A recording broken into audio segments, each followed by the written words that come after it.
Bienvenue dans ce nouvel épisode du Pédago Flash. Alors je suis aujourd'hui avec Daniel Lang. Daniel Lang, bonjour. Bonjour. Alors on avait d'ailleurs déjà enregistré un épisode ensemble, là c'est le deuxième. Tout à fait. Peut-être que tu peux déjà d'ailleurs te présenter pour les personnes qui ne te connaîtraient pas. Je suis Daniel Lang, je suis enseignant-chercheur en système d'information au département TIM donc de IMTBS. Je coordonne une majeure, notamment la majeure EASY, ingénieur des systèmes d'information, qui prépare les étudiants de troisième année de l'école au métier du consulting, du conseil en système d'information. Ok, super, merci Daniel. Alors je souhaitais échanger avec toi sur la question de l'usage notamment d'un outil sur lequel on a un petit peu investi, on va dire à IMTBS, en tout cas on a pris une licence, d'ailleurs il y a plusieurs outils, donc liés bien sûr à l'IA générative. Et ce sont des outils qui permettent de faire de la vidéo, donc notamment l'outil Agen qu'on apprécie beaucoup, et puis l'outil également Eleven Labs, qui ont deux fonctions un peu différentes, parce qu'il y en a un qui est plutôt ciblé sur la vidéo, même s'il fait aussi de l'audio, mais Eleven Labs est plus perfectionné, on va dire, sur l'audio. Alors, je voulais justement échanger avec toi sur l'usage que tu as eu notamment pour peut-être d'Agen, peut-être, je crois que c'est celui que tu as le plus utilisé aujourd'hui. D'une part, donc, pour cet aspect d'utilisation dont tu vas en parler pour traduire notamment des vidéos que tu as enregistrées. Et après, on parlera également de l'aspect un peu clonage également qu'on fait à IMTBS, c'est-à-dire on clone les enseignants, comme on le disait, avec un peu d'ADN. Et voilà. Mais voilà. Donc, pour ne pas inquiéter les collègues, ne vous inquiétez pas, on ne vous prend pas d'ADN. En tout cas, voilà, on fait des clonages des enseignants pour justement pouvoir réaliser des vidéos ensuite beaucoup plus rapidement. Alors, peut-être que tu peux justement nous parler de ton expérimentation, peut-être sur la traduction pour le coup. Tout à fait. Alors, il s'agissait donc d'une conférence qui avait lieu donc aux États-Unis, à Salt Lake City, et dont un papier que j'avais rédigé concernant, on va dire, les métiers de l'IA et les correspondances entre des formations en IA dans les différentes écoles de management ou écoles d'ingénieurs vis-à-vis des offres d'emploi sollicitées par les entreprises et voir la correspondance et les écarts qui peuvent exister entre programmes de formation et les exigences des entreprises concernant les recrutements donc de nos étudiants ou des étudiants en général. Et donc cet article que j'avais rédigé a été donc accepté et publié donc pour une conférence qui s'appelle AMCIS, qui est une conférence donc assez réputée dans le domaine des systèmes d'information aux États-Unis. Et donc je devais présenter cet article donc, durant une petite demi-heure, entre 20 et 30 minutes, devant un auditoire américain, enfin international. Et cette conférence avait lieu soit en présentiel à Salt Lake City, soit en distanciel, via donc une présentation enregistrée. Alors j'avais opté pour un enregistrement donc, de ma présentation. J'ai bien sûr préparé des slides classiquement en anglais. Et j'ai voulu, parce que mon accent américain ou anglais n'est pas perfect, eh bien j'ai voulu utiliser une voix IA pour réaliser donc tout l'enregistrement connecté à cette présentation PowerPoint. Et donc j'ai utilisé Agen en préparant bien sûr le contenu du message que je voulais communiquer sur les différents slides, dizaines, quinzaine de slides que je souhaitais présenter sur l'article de recherche. Eh bien, j'avais préparé donc du contenu que j'ai donc soumis à Agen et en vue donc d'obtenir une voix américaine, une voix fluente, complètement, on va dire... native, quoi. Native, voilà, exactement. Okay. J'ai évité donc d'avoir un accent trop francophone, parce que je n'ai pas un super accent, et je voulais éviter aussi des erreurs liées peut-être au stress ou à la présentation elle-même en direct. Alors c'est vrai que je voulais justement que tu parles de ce cas d'usage, parce que ça me semble vraiment super intéressant. Là tu le parles, enfin ton exemple c'est dans le cadre d'une conférence que tu as donnée. Donc là pour le coup ce qui est intéressant c'est que toi tu es là pour présenter au début, voilà, dire simplement aux gens voilà je m'appelle Daniel Lang, je vais vous faire la présentation. Sachez que c'est une vidéo que je vais vous montrer de cette présentation. Et ensuite tu réponds, j'imagine, aux questions des personnes, ensuite avec ton accent, tout à fait. ton propre accent. Exactement. Donc voilà, en fait, l'idée c'était que la présentation qui dure à peu près une vingtaine de minutes soit avec un bon accent. Et effectivement, au début et en fin de présentation, au début pour bien sûr présenter qui j'étais, et puis à la fin pour répondre aux différentes questions de l'auditoire, des personnes donc participant à cette conférence, eh bien je suis intervenu en direct, naturellement, et donc avec mon accent un peu moins natif, on va dire. Et du coup, c'était perçu comment t'as senti que c'était fluide, les personnes ont semblé apprécier, entre guillemets, ce format-là? Oui, tout à fait, parce que dans la mesure où j'ai déclaré dès le départ que j'avais enregistré avec une voix IA, donc pour m'excuser de mon accent Frenchy, on va dire, et donc les participants ont totalement adhéré à cette idée.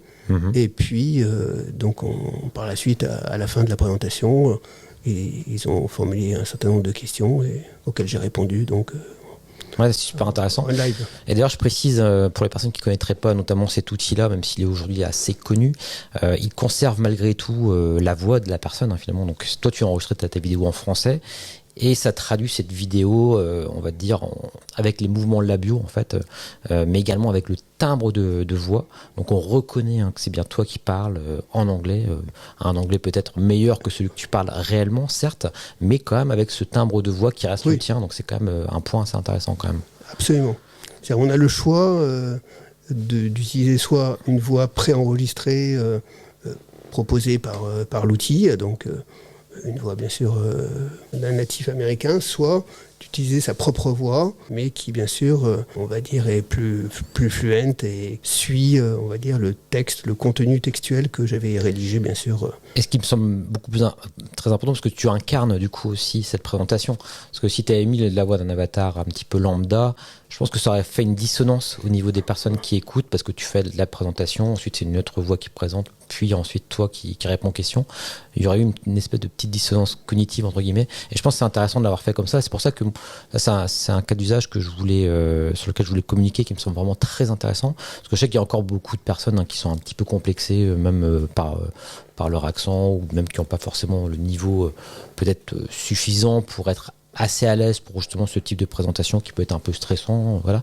Donc je pense que ça peut vraiment aider des personnes. Et sur ce format-là, comme on a dit, avec la présentation que tu fais en live, la vidéo et ensuite la réponse aux questions en live également, je trouve que ça marche très bien et vraiment je trouve ça super intéressant. Donc n'hésitez pas, les collègues peut-être qui entendent ce use case comme on dit, voilà, à peut-être également vous en emparer si jamais c'est une problématique que vous avez. Donc ça c'est super intéressant. Est-ce que tu avais d'autres cas d'usage justement d'agent ou même d'autres outils? Alors on avait ensemble testé pour montrer les capacités de cette IA. Julien et moi donc essayé de proposer un texte que j'ai enregistré en français avec ma vidéo, ma propre... Sur le même principe, ta vidéo native en français. Voilà. Et j'expliquais donc une initiation au système d'information. J'exprimais, on va dire, les premières étapes d'une définition des systèmes d'information et des usages qu'on pouvait avoir des systèmes d'information. Et ensuite, on a utilisé à la fois Agent, mais aussi Elements Lab, pour traduire cette présentation carrément en chinois. Bien sûr, je ne parle pas un seul mot de chinois. En quelques minutes, on va dire, l'IA a traduit les paroles que j'ai exprimées, les définitions que j'ai explicitées donc sur le SI en chinois et avec ma voix, avec mon visage. Et donc, bien sûr, les lèvres qui sont associées, on va dire, aux paroles chinoises, on va dire. Bien sûr, et là, du coup, c'est plus effectivement l'exemple pour un cours. Donc là, c'est pareil. Et là, j'invite vraiment tous les collègues à être conscients de ça également. C'est que là, ce qui peut être très intéressant, et notamment, je pense à de l'hybridation, pourquoi pas. Admettons, voilà, vous êtes francophone, vous n'êtes pas super à l'aise en anglais, coup là un petit peu, mais pas forcément suffisamment peut-être pour faire tout un cours de peut-être d'1 heure en anglais. Vous pouvez très bien imaginer faire un cours comme ça, peut-être hybride, avec une partie qui serait donc à distance avec un anglais avec autre timbre de voix, mais un anglais vraiment correct pour le coup, dans un cursus donc totalement anglophone. Et pourquoi pas venir animer des séances de TD en présentiel cette fois-ci, voilà, avec votre anglais classique entre guillemets. Et je pense que ça c'est pareil, c'est quelque chose qui pourrait être un cas d'usage très intéressant. Donc là vraiment pour le coup c'est plus pour la formation, hein. Le premier exemple qu'on exprimait c'était plus pour présenter des choses dans des conférences, des congrès, plus de la recherche aussi, pourquoi pas. Et là également dans la formation, je pense qu'il y a vraiment un super cas d'usage également à développer. Et c'est effectivement ce qu'on a fait entre guillemets par rapport à l'exemple que tu mentionnes ici. Alors ceci dit, par rapport à cet exemple-là, on n'a pas forcément d'ailleurs utilisé Eleven Labs, qui là lui va peut-être utiliser quand on va faire un clonage en tant que tel. Parce que ce qu'il faut faire comprendre également aux personnes qui écoutent, c'est que on a vraiment 2 cas d'usage. Soit on part d'une vidéo native française qui a vraiment été filmée avec un smartphone, avec une bonne caméra, peu importe, hein, d'ailleurs peu importe finalement l'outil, hein, pour le coup la qualité marche très bien aussi avec des iPhones maintenant, et qu'on va ensuite donner à manger dans le système pour qu'il la traduise pour le coup dans la langue qu'on souhaite. On peut passer en chinois, hein, c'est souvent assez impressionnant, en anglais, en ce qu'on veut. Donc ça c'est un premier cas d'usage. Et le deuxième, qui est toujours avec l'outil Agent, qui va être cette fois-ci de créer son clone. Donc on propose, nous, aux enseignants d'IMTBS, de passer au bureau practice. Là. Donc on les filme pendant environ 5 minutes. Ils lisent un texte, on va dire, pendant 5 minutes, qui mettent un peu d'émotion, etc. Et ensuite, on fait un deuxième enregistrement, cette fois-ci, de la voix uniquement. Et cette voix-là, on la met dans Eleven Labs, qui est plus perfectionné, on va dire, sur le respect, on va dire, du timbre de voix. Et du coup, ensuite, on couple les 2 outils. Hein, ça se fait très facilement au niveau de l'interface d'Agent pour coupler avec Eleven Labs. Et là, on obtient vraiment, je trouve, un avatar de qualité. Vraiment, on pourra d'ailleurs le mettre, pourquoi pas, en lien. Des résultats qu'on a par rapport à cet outil-là. Et c'est vrai que ça fonctionne bien. Donc voilà, ce couplage des deux outils par rapport au clonage est très intéressant. Bon, à terme, sans doute que Agent suffira d'ailleurs pour faire l'intégralité, parce que la voix se perfectionne également du côté d'Agent. Mais voilà, bref, ça c'est des choses un petit peu plus techniques. Mais en tout cas, voilà, c'est vraiment 2 usages bien différents. Oui. Moi, je voulais juste ajouter que j'étais vraiment impressionné par le résultat de cette vidéo enregistrée en quelques minutes. On était dans le bureau de Julien. J'ai explicité en 5 minutes une définition des SI, l'impact des SI dans les entreprises, etc. Et ensuite, en quelques minutes, également, l'outil Agent a traduit et a fourni une vidéo en chinois. Et donc, ça m'a permis quelque part de prendre conscience qu'il y a des marchés à prendre peut-être dans le domaine de la formation. En Chine, tout le monde ne parle sans doute pas anglais, loin de là. En Amérique latine, tout le monde, en tout cas tous les formateurs ne parlent pas nécessairement espagnol, ils ne sont pas fluents en espagnol. Et donc je pense que ça permettrait de proposer pour IMTBS, pour toutes les écoles du groupe IMT, des formations dans certains pays, dans certaines régions du monde auxquelles on n'a pas encore, on va dire, proposé des cursus de formation, d'enregistrer et de proposer sous forme de MOOC, sous forme de version hybride, en tout cas de cours hybrides, pour permettre des formations à différents publics éventuellement lointains. Et quelque part, et j'ai envie de dire, et vice-versa, ça veut dire qu'on pourrait très bien suivre des cours de collègues chinois qui auraient traduit leurs cours en français. Enfin, ce serait des choses peut-être un peu cocasses d'ailleurs, parce qu'on a peut-être pas du tout la même façon de faire, mais ce serait vraiment assez intéressant. Mais ouais, comme tu le dis, c'est vrai que ça peut ouvrir de nouveaux marchés. Et donc, c'est vrai que c'est assez bluffant. Et c'est intéressant, effectivement, cette notion aussi de productivité, parce que concrètement, comme tu l'as dit, tu es venu, tu es venu me voir, on en a parlé rapidement, et je te dis, tiens, on le fait maintenant, hop.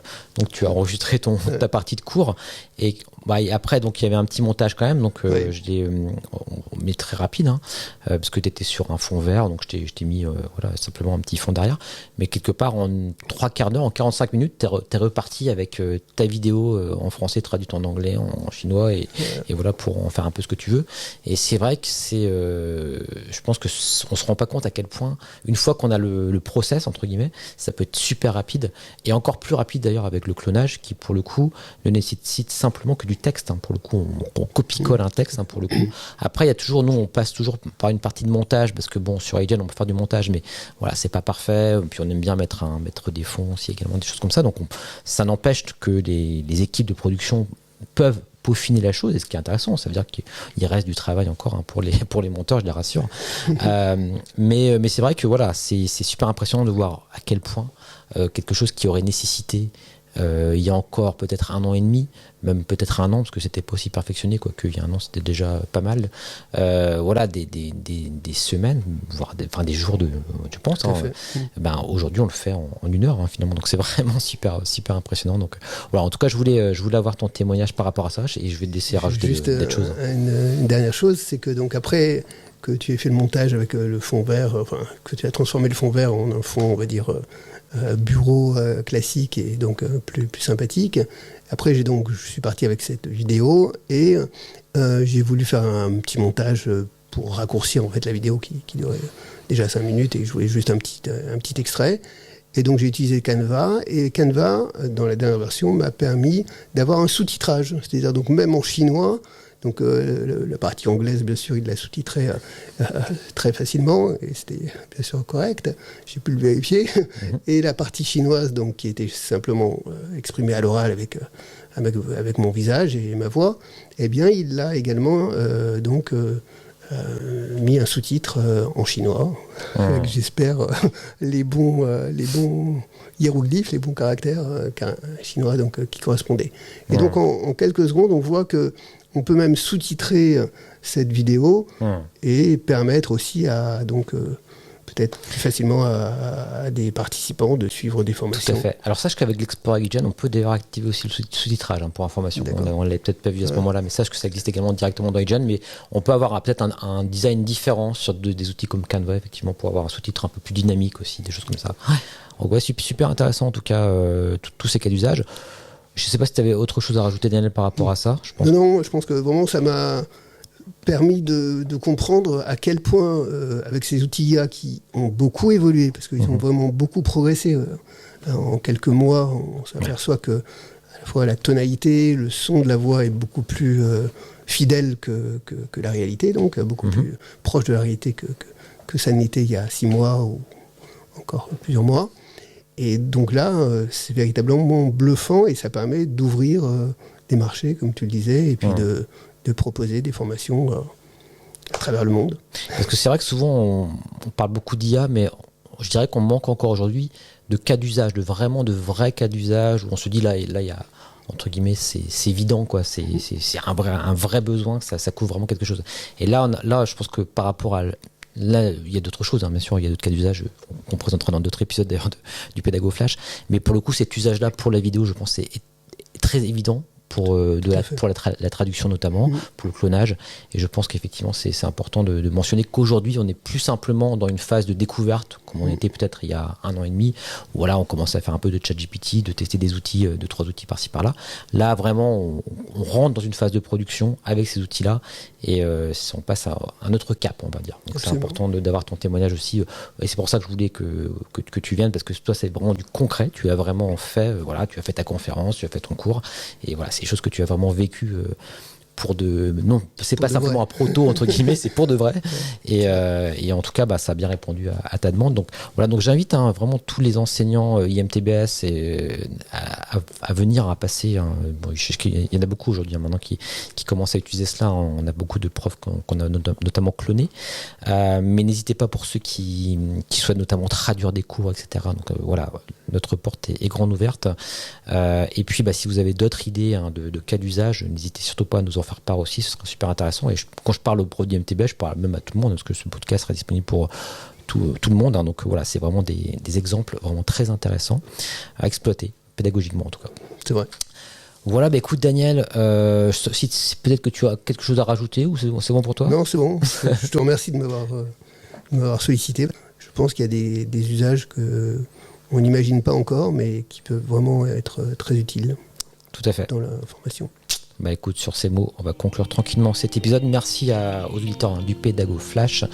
Et puis je vous dis à très bientôt pour la prochaine. À bientôt, merci beaucoup.